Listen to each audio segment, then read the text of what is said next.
సాధారణంగా మనుషులు తమను ప్రేమించే వారి పట్ల ఆప్యాయత, అభిమానాన్ని కనపరుస్తారు.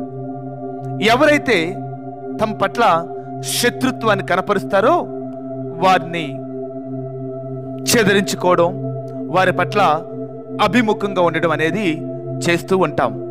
కానీ ప్రభువైన యేసుక్రీస్తు ఒక ప్రత్యేకమైన బోధ చేశారు. అది మత్తయి సువార్తలో ఇలాగా రాయబడి ఉంది. ఇదిగో, మీ శత్రువులను ప్రేమించండి, మిమ్మలను హింసించే వారి కొరకు ప్రార్థన చేయండి అని. మత్తయి సువార్త 5వ అధ్యాయము 44వ వచనం. వాస్తవానికి ఈ మాటలు వినడానికి చాలా బాగున్నాయి, కానీ చేయడానికి మాత్రం అంత సులువైన పని మాత్రం కాదు. మనల్ని ప్రేమించే వారిని ప్రేమించడం చాలా సులభం, అందులో ప్రత్యేకత ఏముంది? కానీ మనల్ని హింసించిన వాళ్ళు, మన జీవితాలు పాడైపోవడానికి, మన పిల్లల బ్రతుకులు ఈ రోజున ఇంతటి అధ్వానంగా ఉండడానికి, మన ఆర్థిక స్థితిగతులు చితికిపోవడానికి, మన వ్యాపారాలు దివాలా తీయడానికి కారకులయ్యారే ఆ శత్రువుల్ని ప్రేమించడం అనేది ఎంతటి అసాధారణమైన పని. అయితే ప్రభు చెప్పారు, శత్రువుల్ని ప్రేమించండి అని చెప్పి. ఒక మనిషి చేయలేని దాన్ని చెయ్యమని ఆయన ఎప్పుడూ చెప్పలేదు. అందుకే ఆయన ఏదైతే చెప్పారో దాన్ని కలువరి సిలువలో చేశారు కూడా.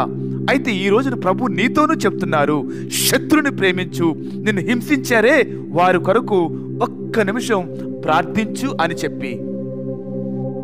దక్షిణాఫ్రికాలో అనాగరికమైనటువంటి ప్రజల మధ్య అప్పుడప్పుడు యుద్ధాలు జరుగుతూ ఉండేవి. ఒకసారి ఇద్దరు తెగ నాయకుల యొక్క కొడుకులు ఒకరినొకరు పోట్లాడుకొని ఉండగా ఒక కొడుకు చనిపోయాడు. వెంటనే ఈ తెగ నాయకుడు కొడుకు వెంటనే ఆ ఎదుటి వాళ్ళు చంపేస్తారేమనే భయంతో పరిగెత్తి పరిగెత్తి పరిగెత్తి ఎవరో ఒక పెద్ద ఆయన ఉంటే ఆ ఇంట్లో తలదాచుకున్నాడు. ఈ లోపల ఆ గ్రామస్తులు, ఆ తెగ వాళ్ళందరూ వచ్చి, ఇదిగో మీ ఇంట్లోకి నరహంతకుడు వచ్చి దాక్కున్నాడు, అతన్ని బయటికి పంపించండి, మేము అతన్ని చంపేస్తాం అన్నారు. ఈ లోపల ఆ పెద్ద ఆయన, కాదు కాదులే, నేను అతనికి మాట ఇచ్చాను, ఎంతమంది వచ్చినా సరే నేను నిన్ను కాపాడుతానని అన్నాడు. ఈ లోపల ఆ గ్రామ పెద్దలు, అయ్యా జరిగింది మీకు తెలియదు, ఒకసారి ఆ అబ్బాయిని విడిచిపెట్టండి అన్న. ఎంత చెప్పినా ఆ పెద్ద ఆయన విడిచిపెట్టలేదు. చివరికి అందులో ఒక పెద్ద ఆయన అన్నాడు, ఇదిగో చంపేసింది ఎవరినో కాదు, నీ కొడుకునే అన్నారట. ఈ లోపల పెద్ద ఆయన యొక్క కళ్ళు చెమలు గిల్లాయి, అతని కాళ్ళు చేతులు వణగడం ప్రారంభించాయి. నా కొడుకుని చంపింది నా ఇంట్లో దాచుకుని ఈ అబ్బాయేనా అని చెప్పి ఈ లోపల ఆ అబ్బాయి దగ్గరికి వెళ్ళాడు. అందరూ కూడా నిశ్చిష్టులై చూస్తున్నారు, ఏం చేసేస్తాడో ఆ అబ్బాయిని అని చెప్పి. కానీ ఆ పెద్ద ఆయన ఏం చేశాడో తెలుసా? అందరి యొక్క ఆలోచనలు ఛేదిస్తూ ఆ అబ్బాయిని గట్టిగా పట్టుకొని, ఇదిగో నీవు నా కొడుకును చంపావు, అయితే నాకు ఇక పిల్లలు ఎవరూ లేరు, ఈ రోజు నుంచి నువ్వే నాకు కొడుకుగా ఉంటావా అన్నాడట. మరలా వినండి, నా కొడుకును నువ్వు చంపావు, అయితే నీవు నా కొడుకుగా ఉంటావా అని చెప్పి ఆ కుమారుని గట్టిగా కౌగిలించుకున్నాడు. ఇదిగో శత్రుని ప్రేమించండి అన్న మాట ఇక్కడ నెరవేర్చబడింది.